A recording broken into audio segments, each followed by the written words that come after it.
40 से 45 की उम्र जीवन का वह मोड़ है जब जीवन की दौड़ धीमी पड़ने लगती है। यह वह समय होता है जब उम्र की पहली पारी बीत चुकी होती है।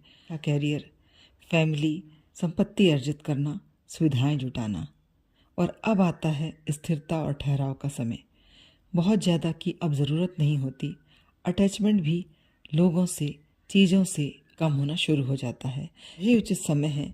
इस गहरे खालीपन के समय को समय से पहले धर्म से जोड़ दें, अध्यात्म की ओर उन्मुख हो जाएं, जो आपको इनर पीस और स्ट्रेंथ यानी कि शांति और साहस देगा, और यह स्वीकारने की हिम्मत देगा कि दीर्घकालिक शांति और अकेलेपन को उत्साह से भरने का एक ही साधन है धर्म और अध्यात्म।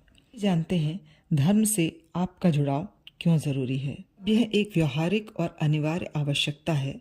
खुद के बारे में जानना, इस उम्र में धर्म से जुड़ना हमारी सोच के दायरे को विकसित करता है, समझने में मदद करता है हम कौन हैं, हमारा ब्रह्मांड में क्या स्थान है। इन बातों पर सोचना हैप्पी डिटैचमेंट, जीवन की अनावश्यक बातों से खुशी खुशी अलग हो जाना सिखाता है। Knowing the real meaning of relation, संबंधों को गहराई से समझना।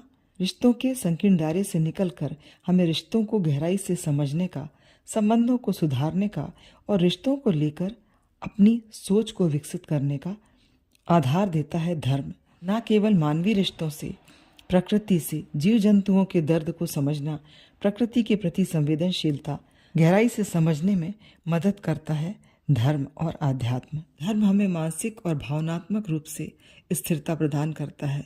इस उम्र में जब कुछ चिंताएं उच्चतर स्तर पर पहुंच जाती हैं, दूसरों पर निर्भरता का भय, बीमारियों की आशंका मन और शरीर को तनावग्रस्त कर देती हैं, इन आशंकाओं को झेलने में असहाय महसूस करता है, तब धर्म और अध्यात्म का अभ्यास हमें धैर्य, विश्वास और सच की सहज स्वीकार्यता सिखाता है।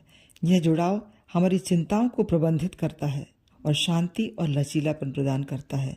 तो हमें यह मानकर चलना है कि धर्म के जीवन की दूसरी पारी के लिए मानसिक रूप से आपको तैयार करता है, अकेलेपन के भय से निकालता है, जीवन के उतार चढ़ाव, मृत्यु का भय का शांति और साहस के साथ सामना करने का बल प्रदान करता है, जिससे हमारा आगे का जीवन आनंदमय और सुखमय होता है।